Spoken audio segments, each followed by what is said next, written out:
Welcome back to the Core Connection. I'm Mira Rubin here with you on Enlightened World Network. Let's begin our time together by settling in and coming present to ourselves and our bodies. Take a deep breath. Hold it for a second or two. As you release it, let's release it with a sigh. And just relax any tension in your body. Feel your shoulders. Feel your jaw and take another deep breath in and release any remaining tension. And let's gently press our hands together and rub your fingers gently against your palms. Feel your fingertips. Feel the sensation in your palms. And allow yourself to become present to this moment right here, right now. And I thought today would be a great day to speak about inward versus outward.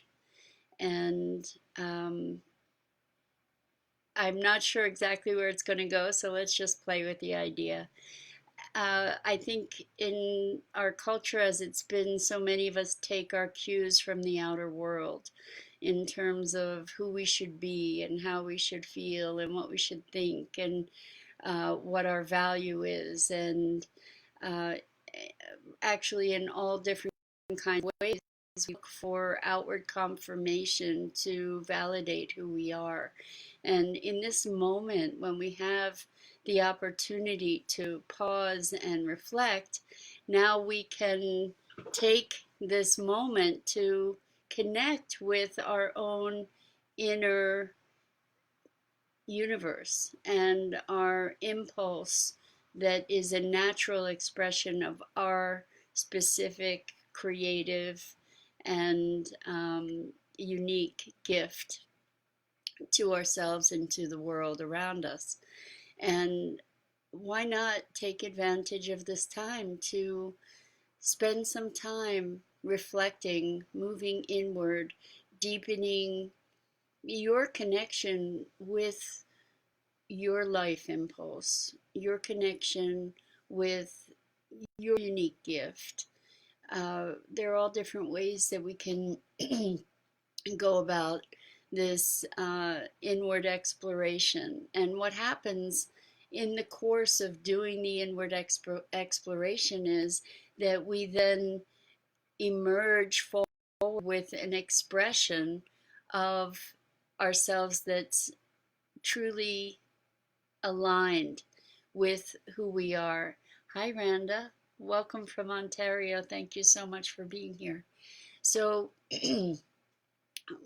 my belief is that we all came here with a unique purpose and a unique gift to share and to express in the world. And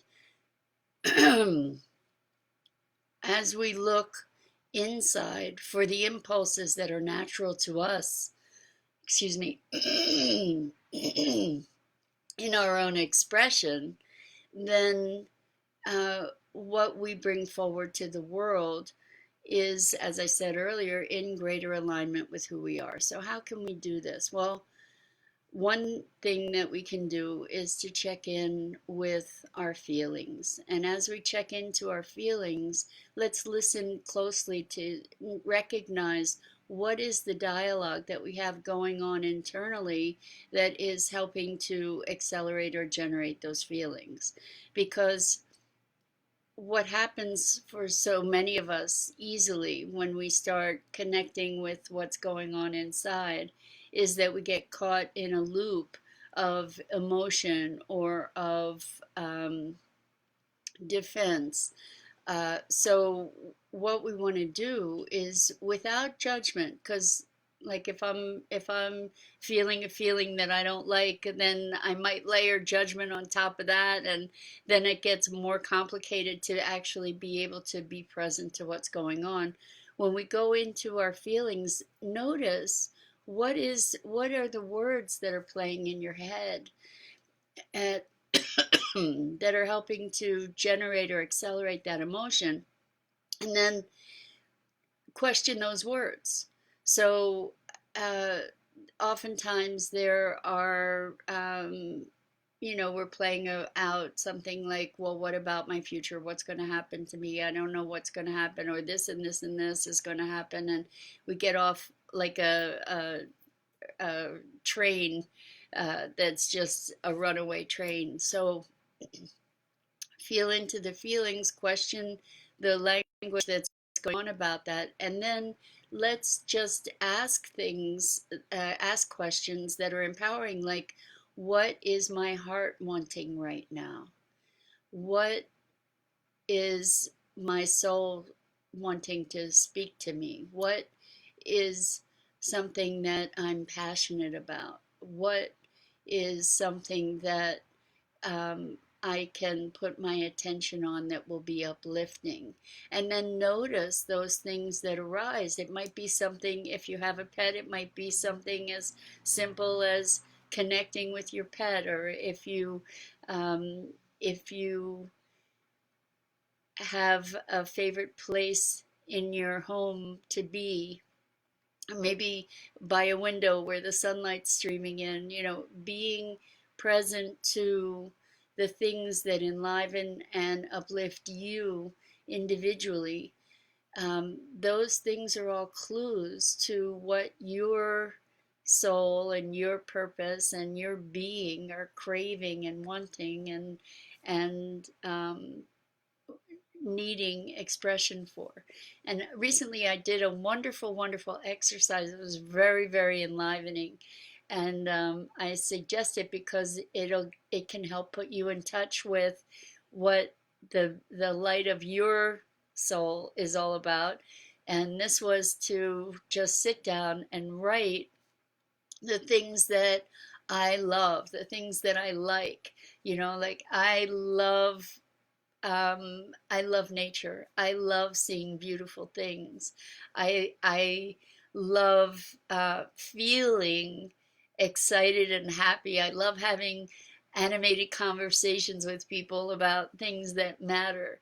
Um, I love finding ways that people do magic in the world in terms of hopeful experimentation or innovation. So writing these things down gets you in touch with the feeling of loving all these things, loving what you see, loving what you feel, loving what you're experiencing.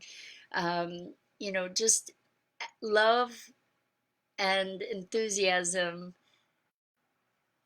amplified create more love and enthusiasm. So these things are ways to see like the calling of your heart and your spirit, and it's also uplifting in the process. So we're talking about inward versus outward. Outward right now, as we look outward, there's magnificent, amazing inspiration and kindness happening in the world. There's also a lot of terror and fear and pain and grief. And we get to choose how to balance the inward and outward view in the world. And by focusing inward first, then that gives us an impetus for what to put our external attention on. So rather than going from outward first to inward, let's move from the inside out, and then we can put our attention on things that nurture and forward us in our own intention and our own calling. So inward versus outward, there's a lot to find inside. And when we allow our impulse to emerge from the inside, from being connected, not reactive, but connected to our deep heart and our deep presence, when we can move from the inside out, then we can live in deeper alignment with our very unique nature. And from that, harmony then can emerge. So we want to peel past the emotions that are reactive to what's at the core of them. We want to look at what we love and enjoy and find life from. And as we connect more deeply to that inspiration, then an impulse that moves external will emerge that is then more deeply expressive of who we are. So that's it for today. I love you. I have deep compassion for you. And I'm so grateful to have you join me here. I hope you'll come back tomorrow.